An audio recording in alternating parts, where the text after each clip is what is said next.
Welcome to Insights in Sound, where we talk to the people behind the scenes, behind the technology, and behind the music. People you may not know, but you should.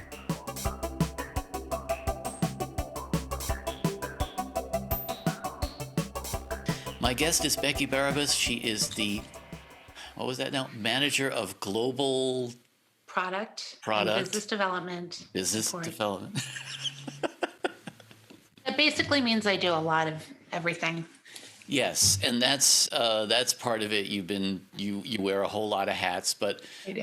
we're going to talk about that in a minute. We're gonna set the Wayback Machine here. Oh, cool. Okay? Yeah.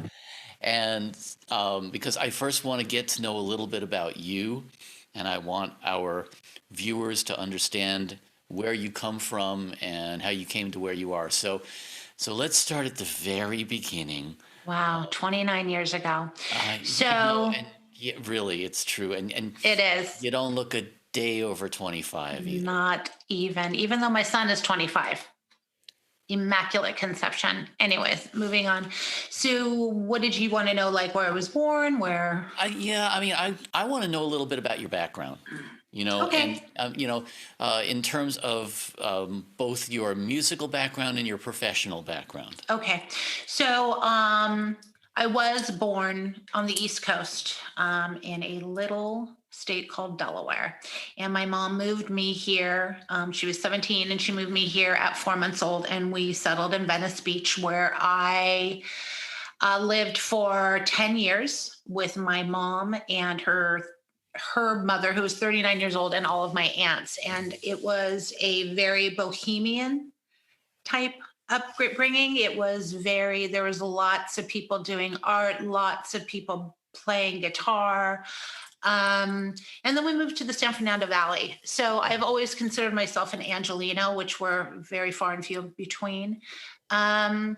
Growing up, there was always music around my house, and I loved to write. So I loved to write, and I loved to listen to music. And I wrote a lot of lyrics for songs growing up, but I didn't know how to play anything. So I kind of turned them into poetry. Me trying to play the guitar was it wasn't something that I took to very, very quickly. So what I did is I started doing some singing and some backup singing. Hanging out in LA, you date a few musicians or a lot of them, and I'd always be in the studio or at a band practice, and I'd always be learning from them. And I really knew the energy and the excitement was infectious, and it was something that I wanted to be a part of. And I knew I didn't have the talent to make music, but I knew I had talent to help people make music.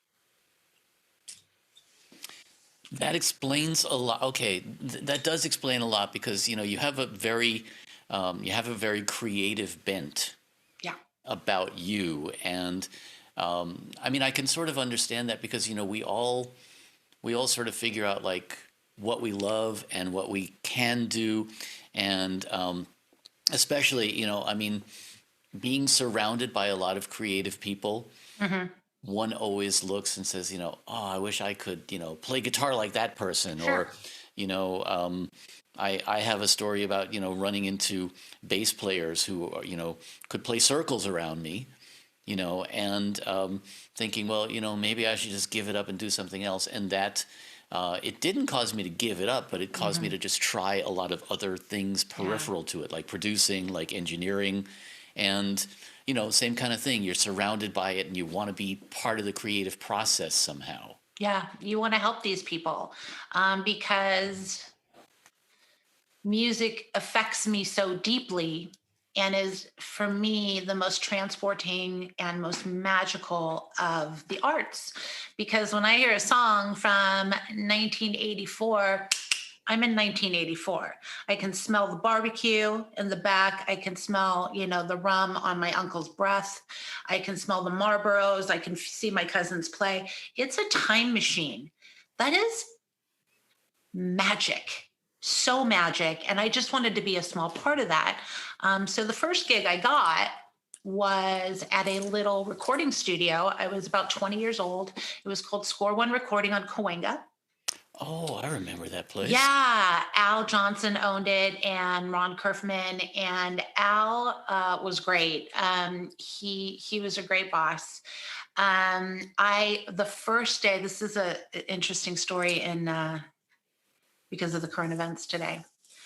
First person I met, first day on the gig, Mary Wilson. Ooh. And she just passed this morning. Mm-hmm.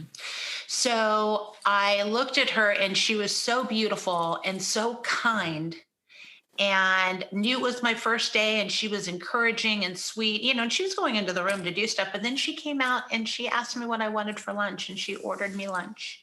And I thought, wow, these are the type of people I want to be around. I want to be around kind. Not everybody's kind, but my first foray into it was very, very kind. I met so many people there. We did a lot of ADR for Disney. So I met all of the original. I met the original. I met, Allwine and Rusey, who was Mickey and Minnie Mouse. I met Jodie, who was the Little Mermaid. In fact, Rusey and Mr. Allwine did a toast at my wedding. In character, I hope? In character, nice. In character voice. And then I met people like Hoyt Axton. And then I met people like Willie effing Dixon. And that is what changed everything for me when I met him.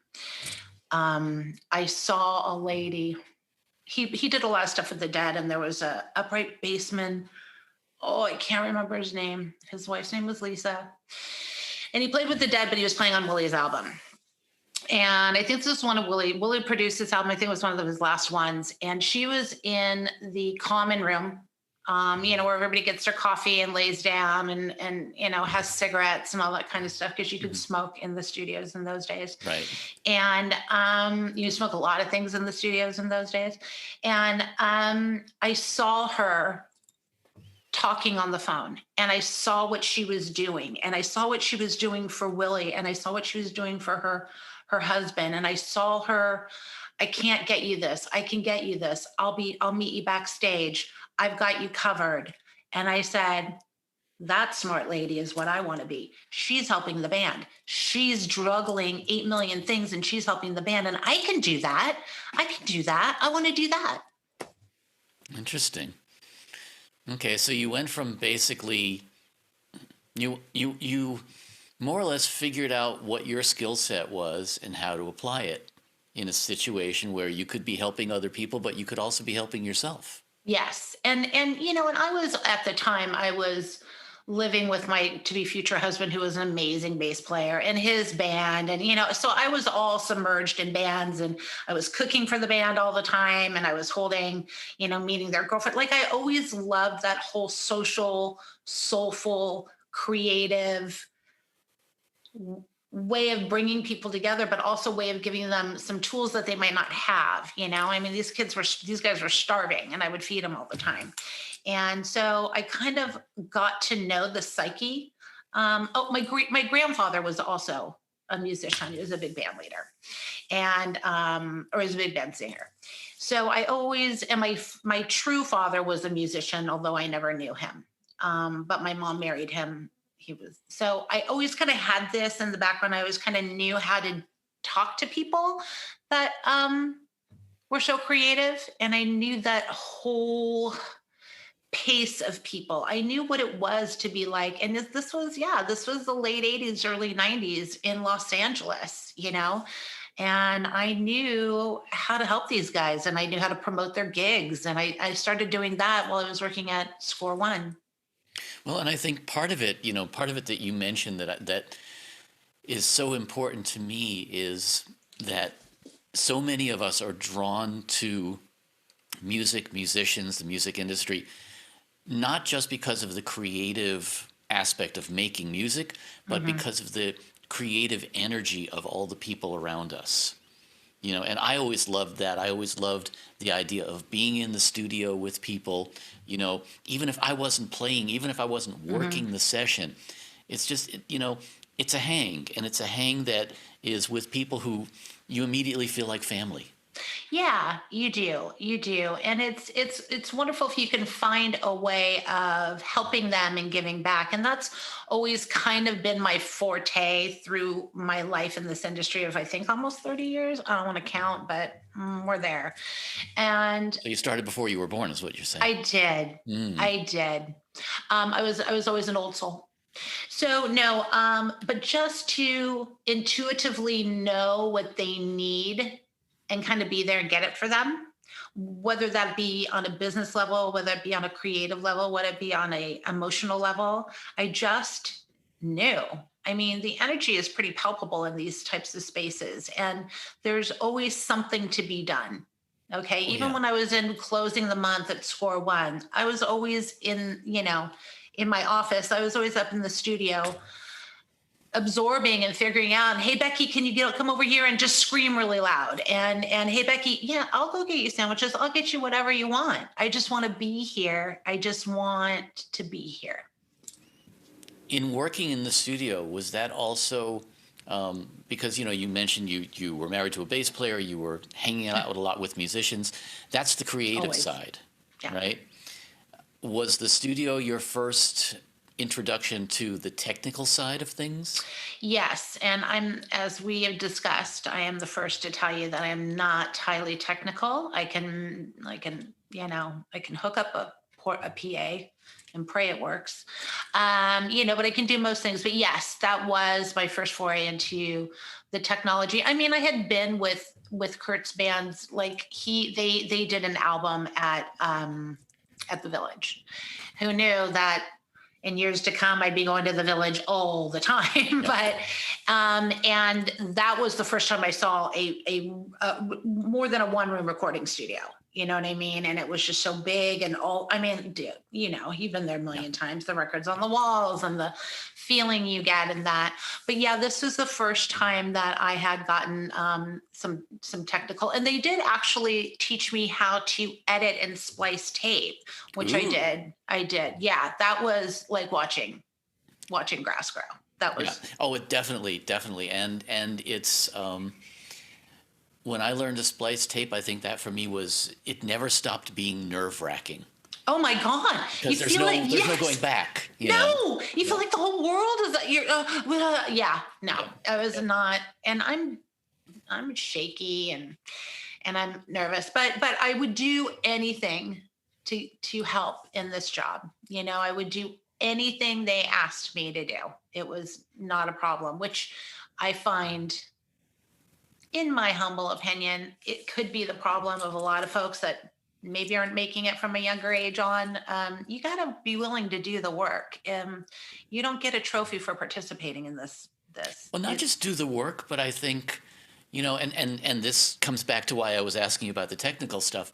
I Oh. think when you're confronted with something that you don't know, and especially at a younger age, Yeah. because we tend to get older and jaded and stuff like that.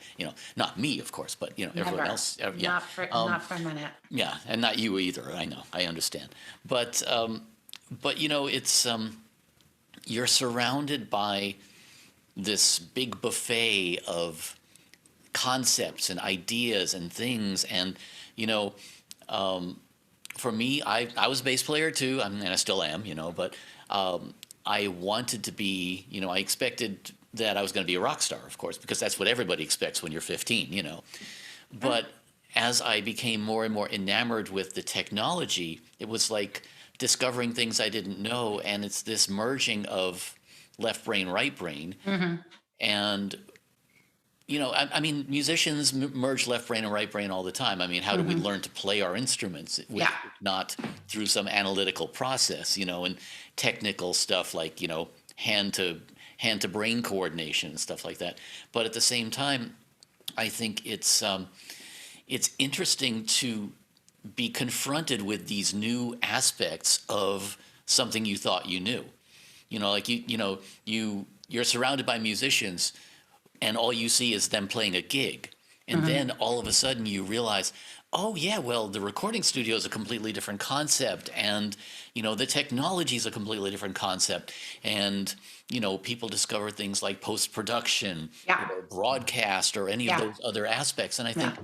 that's that's interesting when you start to merge those. And Yeah. from your perspective, I think, it's, as you say, being willing to do anything. Yeah. Well, That's, within, well, yeah, of course. I mean, anything within reason, yes. But, although, I was pretty unreasonable at the time. come on, it's the music industry, yeah.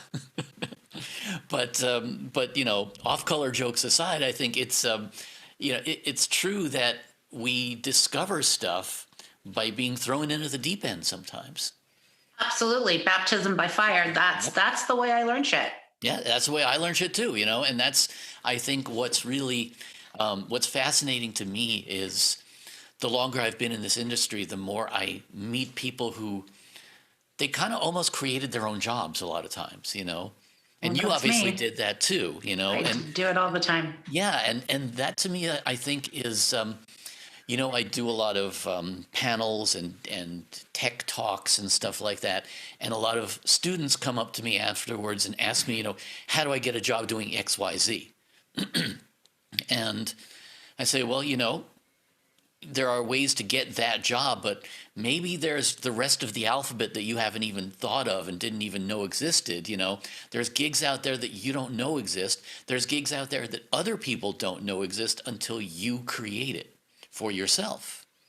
Sure. And I think that's, when you talk about being willing to do anything, I think there's another aspect of that. Yeah, of course, you endear yourself to people, you make yourself invaluable, and you learn stuff. But you also, in the process, discover things that you didn't know you could do.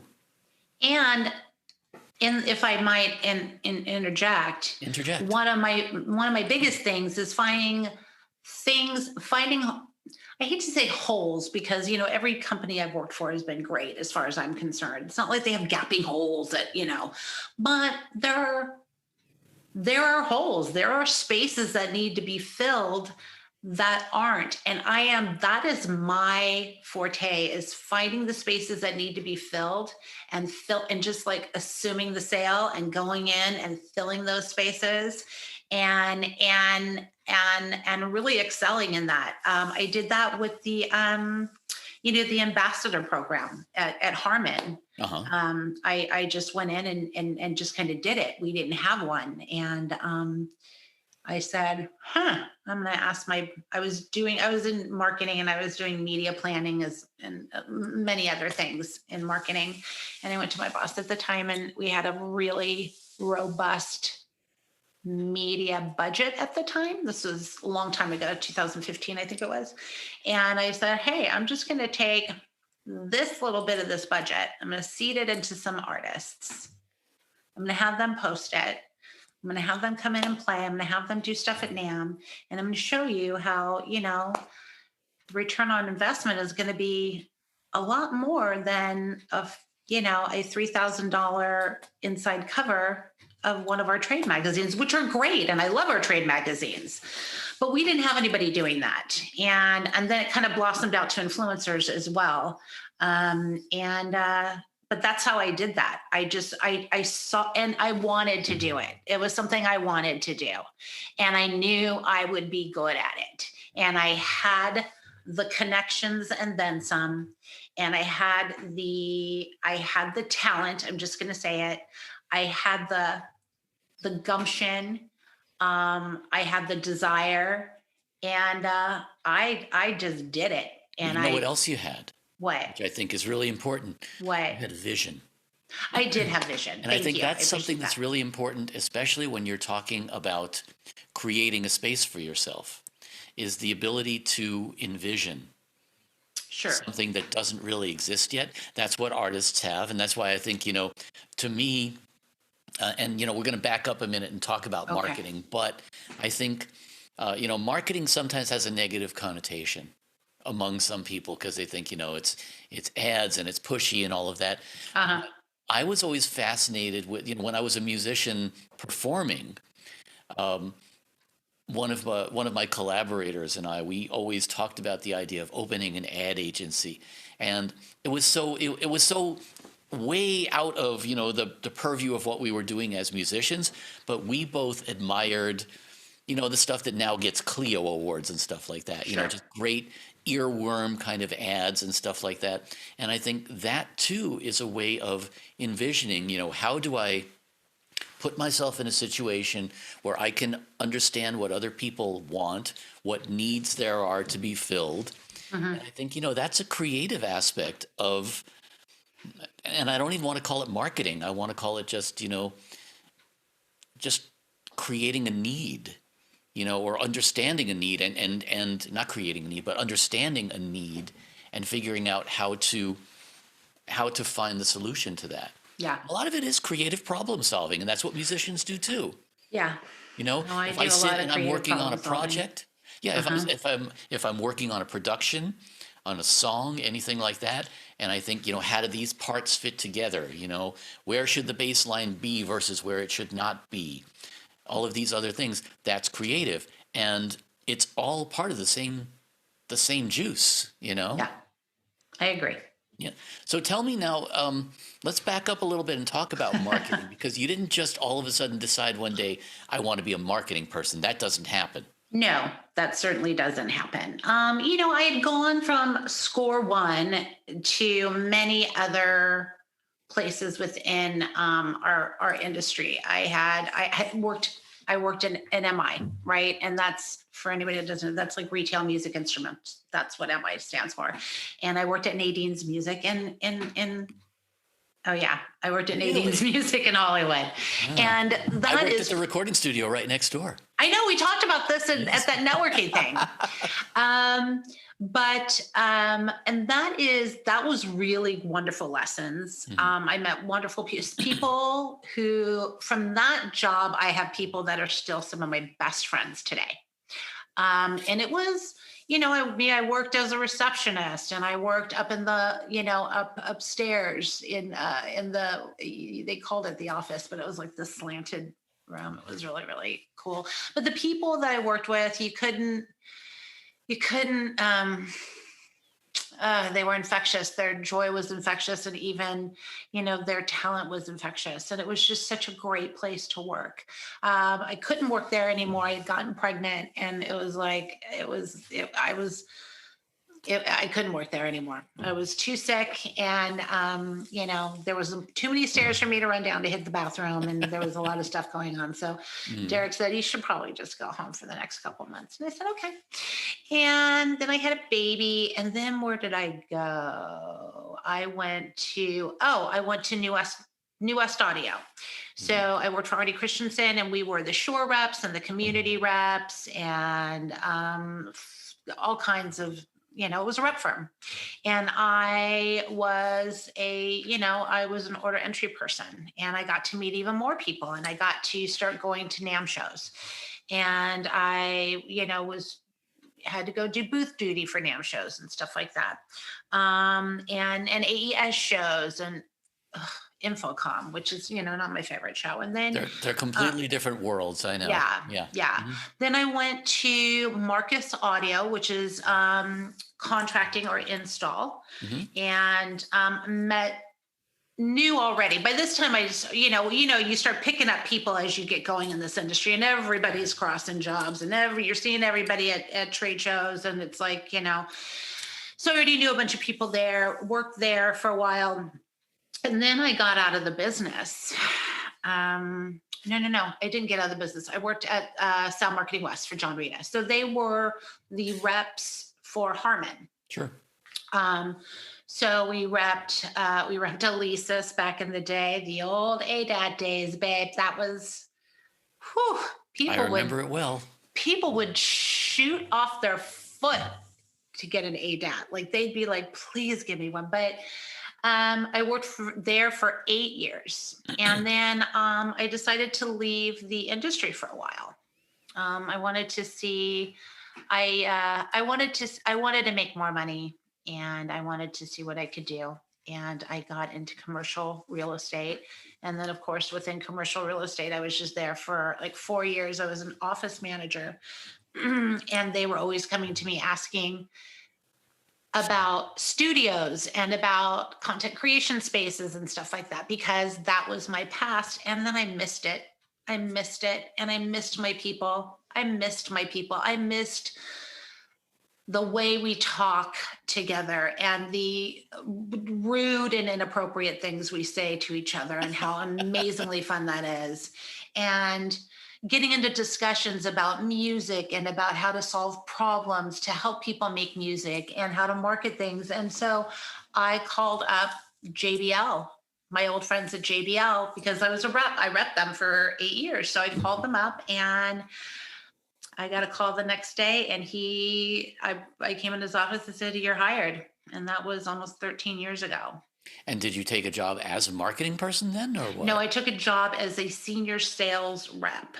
Uh-huh. So, or maybe it was a senior sales administrator, because I came in with that background of managing the rep firm. Uh-huh. That rep firm, when they heard that I was coming in, they had 3 different locations. And John Rita was like, "Oh, we want her to be ours. You know, we want Becki to do all of ours." Uh-huh. And since I had so much experience in it, they gave me the title of, senior, whatever that meant. And I was there for like a year and a half, and I had my eye.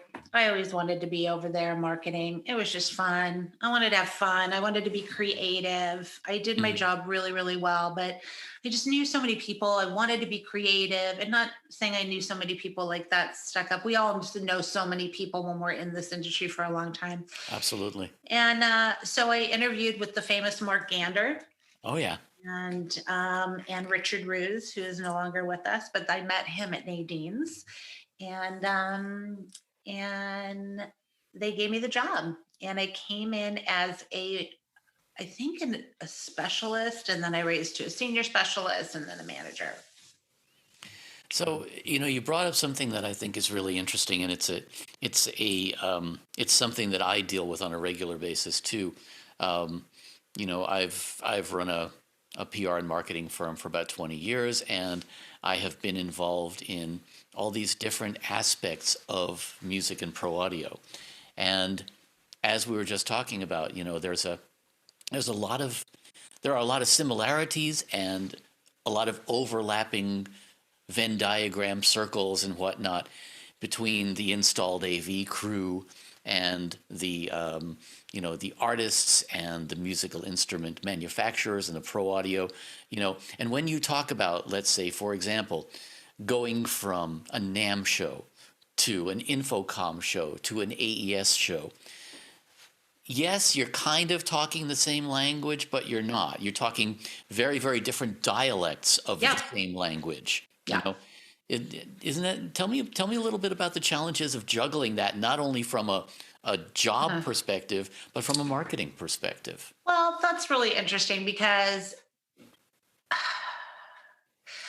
with those different segments of the market, okay, those vertical segments, such as install, tour, recording and broadcast, portable PA, okay, and cinema.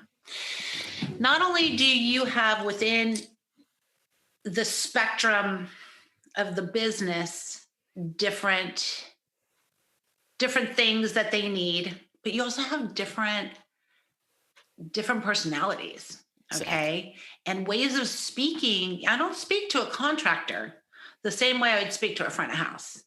No, that is not something that you do. You would not be credible if you did. You would not be credible. And that also overflows to the people that work with you internally, or at least to me at Harman. And I found that really, really, really powerfully helpful, because if I could understand Rick Camlett, who is a genius at ceiling speakers and install, and I could understand him and understand what he needed and understand how to help them. Because when I'm in marketing, I was just basically helping out everybody, all the project managers, and doing ads and spec sheets and running, I started running our swag site. I got a new swag site. But if I understood Rick, I understood that segment, and I understood how to talk to those people. Same way with portable PA, same way with recording and tour. They're yes. Do they overlap? Absolutely. Sure. Are they completely different? 100%. 100%. I have my favorites, and those are the people that I'm working with now, but I still help support people like Rick. If my gig is this also, I like to say, if I have the time and somebody asks me to do something, even if it's from 10 years ago and something I used to do, if I can do it, why wouldn't I do it? If it's going to help the greater good of the company and it's just going to take me a couple minutes, I'm going to knock it out. Um, I find that a lot. Sometimes I don't find that so much. I find a lot of it's not my job.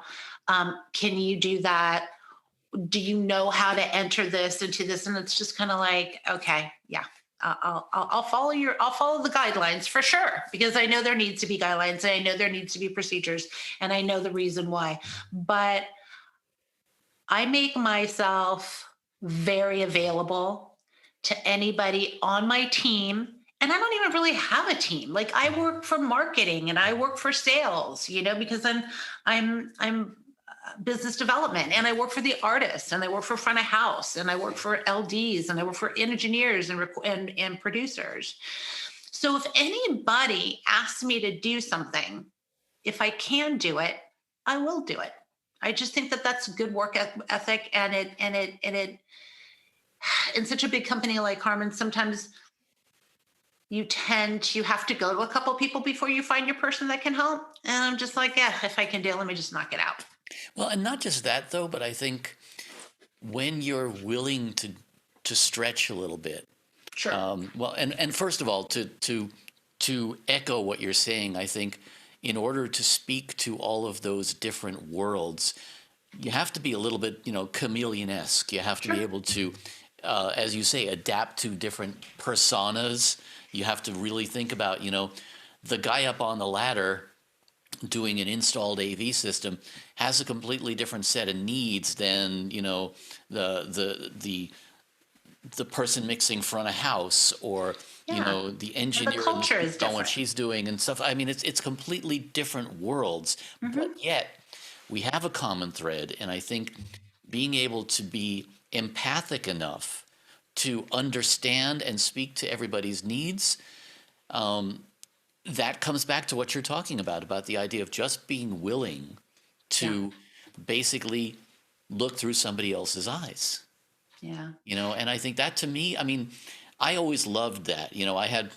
I've always had this diversity because I came up as a performing musician, and then worked in recording studios for years, and definitely dabbled with installed and everything.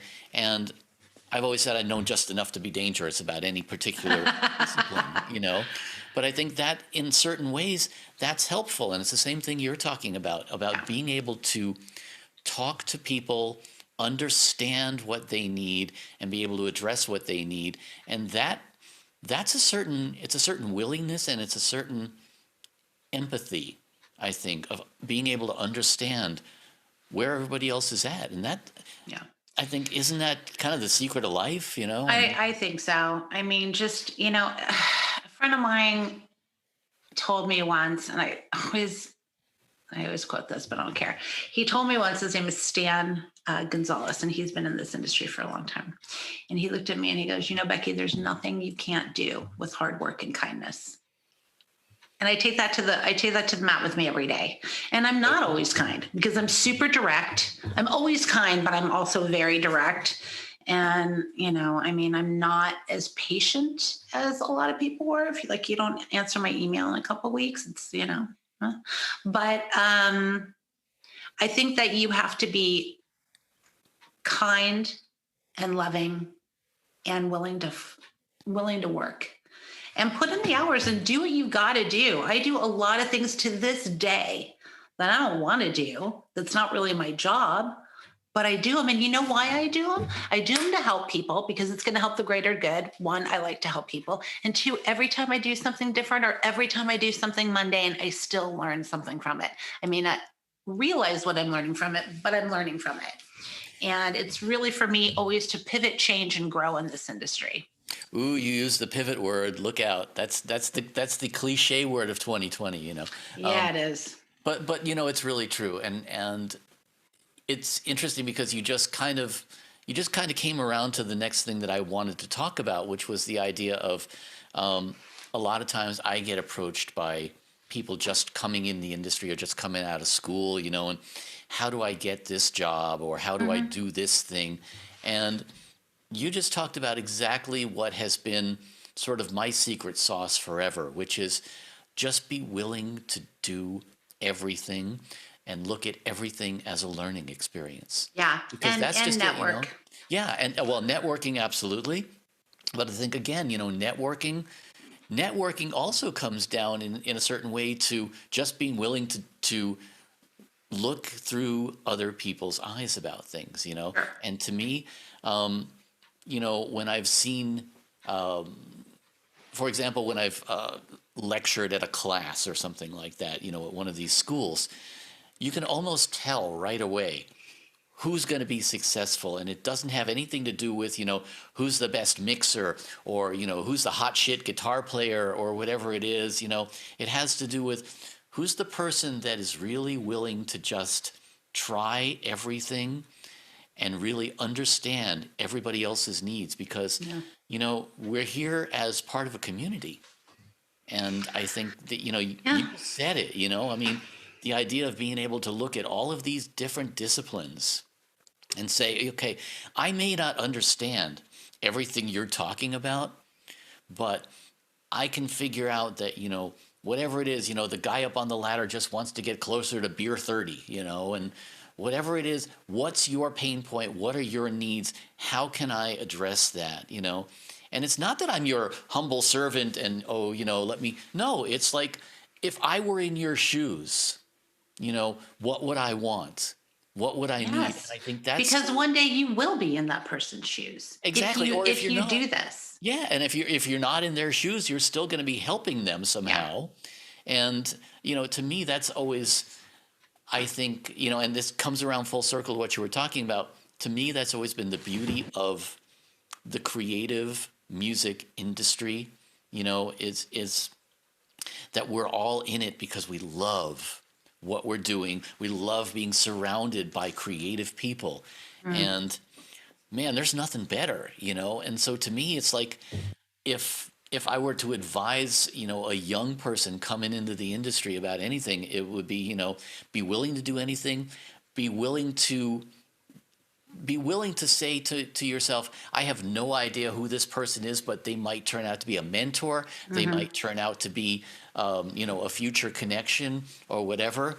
I got a call once from a guy who wanted some help with something, and without revealing names or anything like that, I just helped him out because just wanted to be a nice guy and I understood what he needed. And a couple of years later, it came back to me, because this person happened to be front of house mixer for a very, very famous act and invited me in there and, connected me with all sorts of things. Yeah. And, again, it's like, I didn't do it because I felt like I could get personal gain out of it.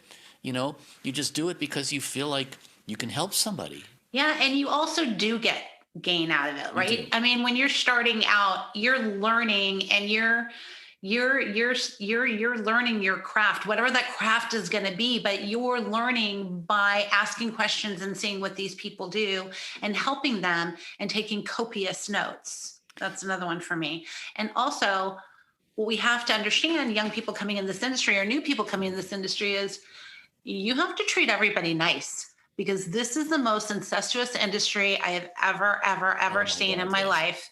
And we Yes. are all going to be working for each other. We're all going to be working with each other. We're all going to see each other at trade shows. We're all going to be at the Hilton having drinks together. And you don't want to burn any bridges, and you just want to be nice and learn as much as you can. Yeah, like I said, you're not getting a trophy for contributing. This is the real deal. It's true. It's true. And I think, you really put your finger on it there. To me, it's all about it's the golden rule. Yeah. It's that same thing, just treat other people the way you would like to be treated, and ultimately, I think, you know, if you're an asshole, you get paid back by being treated like one. And if you're a wonderful person, you get treated, accordingly. For the most part, yeah. Yeah. And, it's obviously worked for you. You've found yourself into a good position where I love you're it. doing what you love Yeah, and you're able to help people. I am. What the hell more is there, There's nothing more. There's really, I mean, there's love, Yeah. but as far as a career, there's nothing more for me than to, I was told by my grandmother at an early age, do what you love and you'll never work a day in your life. Now, I haven't worked a lot because I've almost always been in audio. Would I rather not go to work sometimes? Sure. I mean, would I rather just hike or beach all day or just like gel out? Yeah. But I don't ever drive to work when we drove to work with that look I see on so many people's faces on the road. That's not me. I'm going to do something I absolutely love to do. And when you have management that gives you enough security to make mistakes and wants you to my manager knows that if I'm having a good time, if I'm doing what I love to do, I generate great results. So he's always just saying, like, if you want to do that, give it a shot, you know? And I have done that a lot during 2020, during the pandemic. And I've come up with some pretty amazing stuff that I put together. Yes, you have. Not amazing stuff, but things that we've never done at Harmon. And they're big things. And it makes me very, very happy. And I never would have had that if I didn't have the respect from my manager and the fact that he wants me, he knows that if he gives me enough rein and allows me to just go out there and search out the things, that I'm going to bring back some diamonds.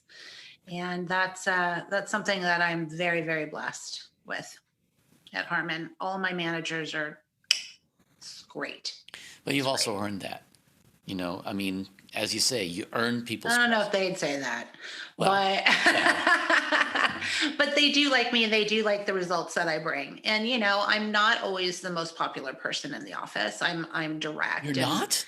No, Daniel, I'm not. I'm pretty direct. I will open a vein for anybody. I will help anybody in need, and that is one of my biggest things. Is volunteering and being part of being the chairman of the Harmon Volunteer Committee and doing so many things and sitting on so many educational boards. But I just want to help. I just want to help everything be. I love the brands. I want them to be as great as they can. And if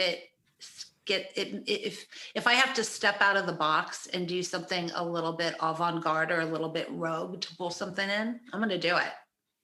But this comes down to more than the brands, and that's what I think is really important here. Is it's about the people. Yeah. And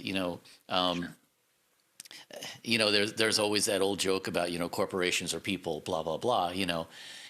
But the truth of the matter is, at least in our industry, it's all about people. It's all about relationships. As you say, it's a small, incestuous industry, and it is about relationships. That's for sure. It's like, I think every single company that we've been involved with or known of, they succeed and or fail because of the people, because of the people behind it, because of the people who are, again, either being or not being empathic to the needs of their customers.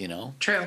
It's like if I And again, I'm not going to name any names or companies or anything like that, but there are definitely companies who have suffered because they've given the impression of not giving a rat's ass about their people, about their customer.